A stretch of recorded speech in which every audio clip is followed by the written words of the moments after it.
Hello everyone, স্বাগত এই যে সনি ইউটিউব চ্যানেলের আরেকটি নতুন ভিডিওতে।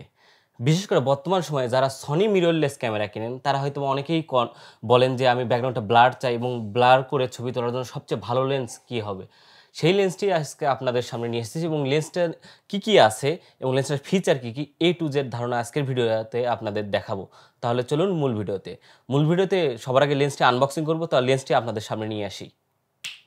এই যে দেখতে পাচ্ছেন লেন্সটি, এটা হচ্ছে সিগমার 85 1.4 মানে অ্যাপারচার 1.4। তার মানে বুঝতে পারেন অ্যাপারচার নিয়ে যারা হয়তো বা টুকটাক জানেন বা ফটোগ্রাফি আগেও করেছেন তারা হয়তো বা জানেন অ্যাপারচার যত লো হবে মানে এফ পয়েন্ট যত ছোট হবে তত ব্যাকগ্রাউন্ডটা ব্লার হবে। আর এটা কিন্তু 1.4 DG DN একদম আপডেট যে ভার্সন। এর আগের যে HSM যে ভিডিওটা আছে সেটা আই বাটনে দেওয়া আছে এবং ছবি কেমন হয় সেটার কোয়ালিটি আপনারা সাইডের ভিডিওটা থেকে আই বাটন থেকে দেখে আসতে পারেন অবশ্যই কেমন কোয়ালিটি হয়। এটা একদম লেটেস্ট ভার্সন বলতে গেলে এবং দেখতেই পাচ্ছেন প্যাকেটটা আগের প্যাকেটটা হচ্ছে অনেকটাই কম্প্যাক্ট করেছে। প্রথমে প্রোডাক্টটা আমি আনবক্সিং করে দেখাবো। প্রোডাক্টটা আমি খুলতেছি, খোলার পর দেখতে পারবেন ইউজার মেনুতে আপনারা যারা নতুন ফটোগ্রাফার তারা অবশ্যই একটু হলে চোখ বলায় দেখবেন বা একটু পরে দেখার চেষ্টা করবেন। অনেকে হয়তো পড়েন না, ইউজার মেনুর কথাটা পরে বলি। তবে ইউজার মেনু যারা নতুন একদম ফটোগ্রাফি নতুন তারা দেখা উচিত, তাহলে হয়তো অনেক কিছুই নতুন এলিয়েন সম্পর্কে হোক যে প্রোডাক্টেরই ইউজার মেনু হোক সেটা সম্পর্কে একটু ধারণা পেয়ে যাবেন। এটা সাইডে রাখলাম। এরপর বক্সটি থেকে দেখতে পাচ্ছেন সুন্দর একটা কেচিং প্যাকেটিং করে দেওয়া আছে। এটা হচ্ছে সিগমার অফিসিয়াল যে প্যাকেটিং সে প্যাকেটিংয়ে দেওয়া আছে এবং সিগমা ব্র্যান্ডিং করা আছে এবং দেখতে পাচ্ছেন এখানে একটা বেল সিস্টেম আছে। কারণ কি অনেকে হয়তো বা বিভিন্ন লোকেশনে যান, বিভিন্ন রিসোর্টে যান, বিশেষ করে ওয়েডিং ফটোগ্রাফি করেন, হয়তো বা লেন্সটা কোনো ব্যাগে রাখলে হারিয়ে যাওয়ার সম্ভাবনা থাকে। এখানে দেখতে পারেন বেল লকলেস যে সিস্টেম এটা দেওয়া আছে। এটা আপনার প্যান্টের সঙ্গে বেল্টের সঙ্গে লেগে লেন্সটা সাইডে রাখতে পারেন। হয়তো বা একটা বডিতে অন্য একটা লেন্স ইউজ করতেছেন, লেন্সটা খুলে রাখবেন, তখন সাইডে যেন কাছেই সবসময় থাকে আর হারানোর ভয় যেন কম থাকে প্যান্টের বেল্টে রাখার জন্য এই লকলেস যে সিস্টেম দেওয়া আছে এটা দেওয়া আছে। এরপরে আমি আসল প্রোডাক্টে আপনাদের সামনে নিয়ে আসবো। আমি প্যাকেটটা একটু সাইডে রাখবো। আসল প্রোডাক্ট এই যে মূল প্রোডাক্ট এবং মূল প্রোডাক্টের সঙ্গে সবার আগে পাবেন লেন্স হুড এবং প্রিমিয়াম কোয়ালিটির লেন্স হুক। আর এটা কিন্তু লকিং সিস্টেমটা একটু অত্যাধুনিক, আমি লকিং সিস্টেমটা দেখাবো একটু পরে। আর সঙ্গে পেয়ে যাবেন মূল যে আকর্ষণ, মূল যে লেন্স এটা পেয়ে যাবেন। লেন্সটা দেখতেই পাচ্ছেন খুবই কম্প্যাক্ট। বিশেষ করে যারা ক্যানন থেকে আপডেট হয়েছেন বা ক্যানন ক্যামেরা ইউজ করেছেন, নিকন ক্যামেরা ইউজ করেন, 85 ইউজ করেছেন, ঠিক ততটাই ওজন এবং ততটাই দেখতে পাচ্ছেন খুবই কম্প্যাক্ট সাইজের এবং খুবই ছোট সাইজের লেন্সটা আমি দেখাবো। এবং লেন্সটির কিন্তু আপনার সঙ্গে ক্যাপ এবং ব্যাক পিছন সাইডে মাউন্টের যে ক্যাপ দুইটাই পেয়ে যাবেন। এবং লেন্সটির ফিচার নিয়ে কথা বলবো, লেন্সটি খুবই ছোট সাইজের এবং লেন্সটার ওজন নিয়ে কথা বলবো। বিশেষ করে এর আগের HSM যে ভার্সনটি আছে এটা কিন্তু গিম্বেলে ইউজ করা যায় না, কিন্তু 85 DG DN 1.4 এই লেন্সটি কিন্তু আপনার গিম্বেলে ইউজ করতে পারবেন। কারণ এটার ওজন এবং কম্প্যাক্ট সাইজের অনুসারে এটার ওজনটা 630 গ্রাম করা হয়েছে, যা গিম্বেলে যথেষ্ট। আপনার যে কোনো A7 III হোক, A7C হোক, A7 IV হোক, A7 Mark IV হোক, A7 S3 হোক, FX3 হোক, সব কয়টা বডিতেই আপনারা ইউজ করতে পারবেন। আর এটার যে গ্লাস এলিমেন্ট, এরপরে গ্লাস এলিমেন্টের কথা বলবো। এটার গ্লাস এলিমেন্ট খুবই ভালো। এটার গ্লাস এলিমেন্ট কিন্তু 16 গ্লাস এলিমেন্ট দেওয়া আছে, মানে এইটুকু লেন্সের মধ্যে 16টা গ্লাস এলিমেন্ট দেওয়া আছে এবং 11টা গ্রুপে দেওয়া আছে এবং খুবই শার্প। আর এটার মধ্যে যে অ্যাপেচার ব্লেড আছে এই অ্যাপেচার ব্লেড 11 অ্যাপেচার ব্লেড, মানে 11টা অ্যাপেচার ব্লেড। আপনারা জানেন, আপনার জি মাস্টার হোক, DG DN হোক, যেটার মূল কথা কি অ্যাপেচার ব্লেডটা যত বেশি হবে সেই লেন্সের ব্যাকগ্রাউন্ড ব্লার বা বকি ইফেক্টটা তত বেশি হবে। এটা ফটোগ্রাফির ক্ষেত্রেও হতে পারে, সাথে ভিডিওগ্রাফির ক্ষেত্রেও হতে পারে। আর এই লেন্স দিয়ে কিন্তু ভিডিওগ্রাফি করা, বিশেষ করে বর্তমান সময়ের যে বড় বড় চ্যানেলগুলোর যে নাটক আরফিন নিশা হোক, তাজনিন তিশা হোক, মানে যেগুলো পপুলার ফেস, তারা যে বডি যেটা ইউজ করে FX30 হোক, FX3 হোক, ভিডিওর ক্যামেরাগুলো আলাদা, কিন্তু তারা কিন্তু লেন্স হিসেবে মানে প্রাইম লেন্স হিসেবে 85 DG DN এই লেন্সটি ইউজ করে। কারণ কি এটাতে সকল প্রকার গিম্বেলে ইউজ করতে পারবেন। ব্যাকগ্রাউন্ডটা খুবই ব্লারি হবে এবং ব্যাকগ্রাউন্ডটা বকি হবে এবং সিনেম্যাটিক লুক কালার গ্রেডিংয়ের জন্য খুবই সুবিধা হবে। আর এরপরে বলবো এটাতে কিন্তু আপনারা একদম আইডেন্টিফাইলে নতুন ভার্সন অনুযায়ী DG DN ভার্সনগুলোর যে লেন্সগুলো আছে এটাতে কিন্তু আপনার অ্যাপারচার রিং পেয়ে যাবেন। অ্যাপারচার রিং কি আপনি ম্যানুয়ালি ক্যামেরার সেটিং থেকে চেঞ্জ করতে হবে না। আপনি অ্যাপারচার যে রিংটা আছে দেখেন, এটাতে অটোতে দেওয়া থাকলে, অটোতে দেওয়া এখানে আছে, এই অটোতে দেওয়া থাকলে আপনারা অবশ্যই ক্যামেরার মেনু সিস্টেম বা সেটিং থেকে আপনারা চেঞ্জ করতে পারবেন। এছাড়া F16, F2 1.4, F8, F2.8, F2, F1.4 এটা কিন্তু আপনি ম্যানুয়ালি কন্ট্রোল করতে পারবেন। আপনার বডি থেকে কোনো চেঞ্জ করার অপশন নাই। আপনি নিজে থেকে, আপনি যদি চান ব্যাকগ্রাউন্ডটা ব্লার করবেন, F পয়েন্টটা ছোট করে 1.4 এর ছবি উঠাবেন আর কোনো একটা গ্রুপ ছবি তুলছে, মোটামুটি একটা স্পেস আছে, আপনি 85 দিয়ে গ্রুপটা তুলতে পারবেন, তখন F16 বা F11 F8 করতে পারবেন। এটার জন্য আলাদা করে আপনার ক্যামেরা সেটিং থেকে কোনো চেঞ্জ করতে হবে না। আর এই যে আইডেন্টিফাইলি যে অ্যাপারচার রিংটা দেওয়া আছে, এই রিংটা দিয়েই চেঞ্জ করতে পারবেন। এরপরে সবচেয়ে মূল বিষয় ডিজিডিএন সিরিজের যেটা আমার কাছে খুবই ভালো লাগছে, কাস্টম বাটন। এটা কিন্তু এফএল বাটন দেওয়া আছে। এফএল বাটন হয়তো অটোমেটিক সিঙ্ক্রোনাইজ বাটন বা এটা কাস্টমাইজেবল। এটাতে আপনি অ্যাপারচার বলেন, কালার বলেন, তারপর হচ্ছে কেলিভিন বলেন, মানে যে কোনো একটা সেটিংস যেরকম ক্যামেরার বডিতে থাকে C2 C3 C4 যে কাস্টম বাটনগুলো আছে, এই বাটনগুলো আপনারা এখানেও শর্টকাট হিসেবে কাস্টম সেটিং থেকে করে নিতে পারবেন।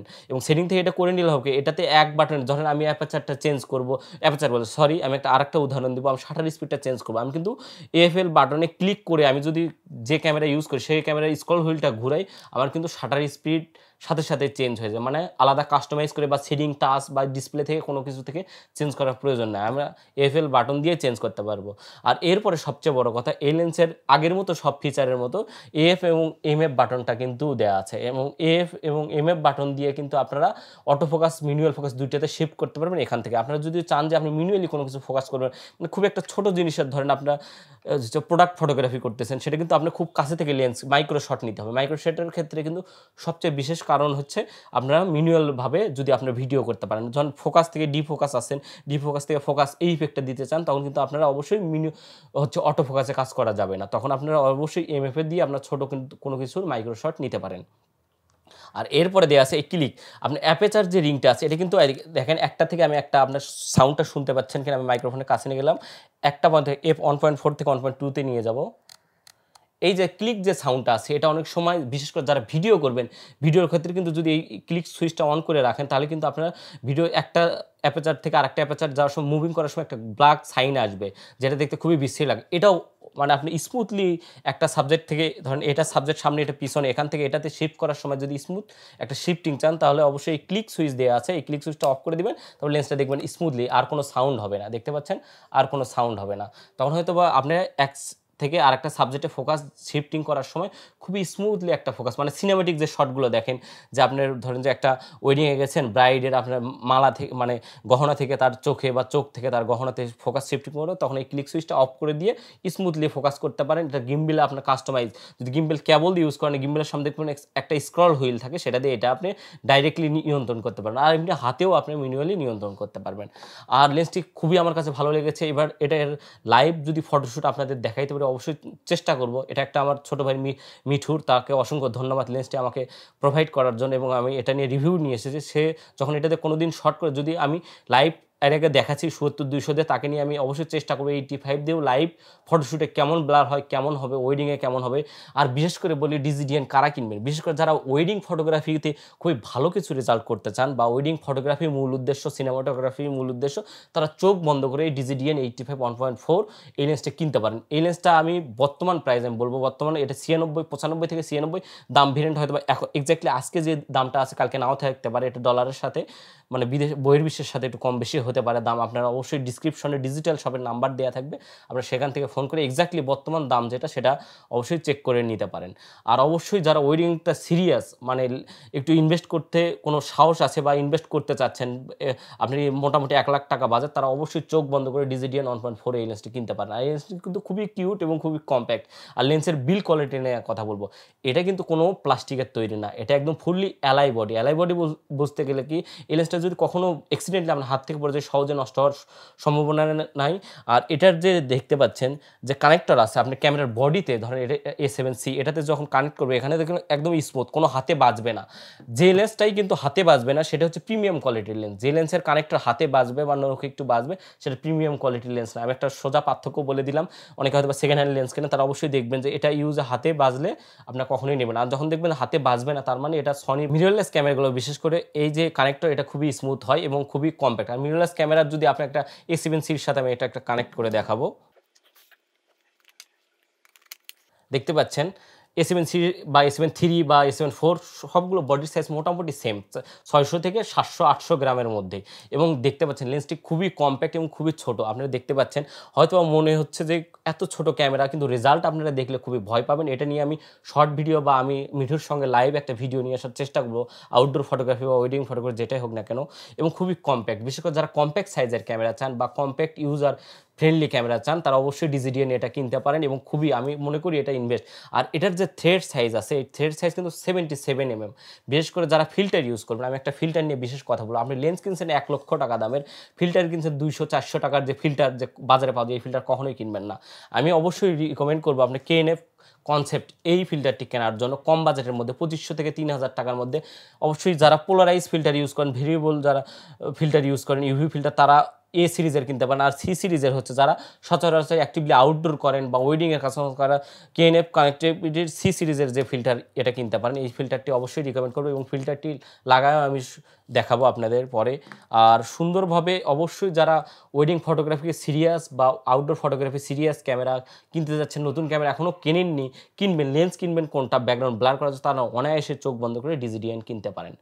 তো আজকের ভিডিও কেমন লাগলো অবশ্যই কমেন্ট করে জানাবেন। আর ক্যামেরা রিলেটেড কোনো কিছু ভিডিও জানার থাকলে অবশ্যই আমার চ্যানেলটি ঘুরে আসতে পারেন। যদি ভালো লাগে আপনার কাছে, চ্যানেলটি সাবস্ক্রাইব করে পাশে থাকা বেল আইকন ক্লিক করে রাখতে পারেন। আর ভিডিওটি আপনাদের কাছে কেমন লাগলো অবশ্যই লাইক করবেন, কমেন্ট করে জানাবেন, মতামত জানাতে ভুলবেন না। নতুন কোনো ক্যামেরা বডি বা লেন্স রিভিউ নিয়ে আপনাদের সামনে নিয়ে আসবো। এর পরবর্তী ভিডিওতে আমি অবশ্যই A7C একটা নতুন মডেল এবং A7C কারা কিনবেন সে উদ্দেশ্যে একটা ভিডিও দেবো। অবশ্যই আই বাটনের সাইডের ভিডিওটি বা ডিসক্রিপশনের A7C ভিডিওটি দেখতে পারেন। তো আজকের ভিডিও এই পর্যন্তই।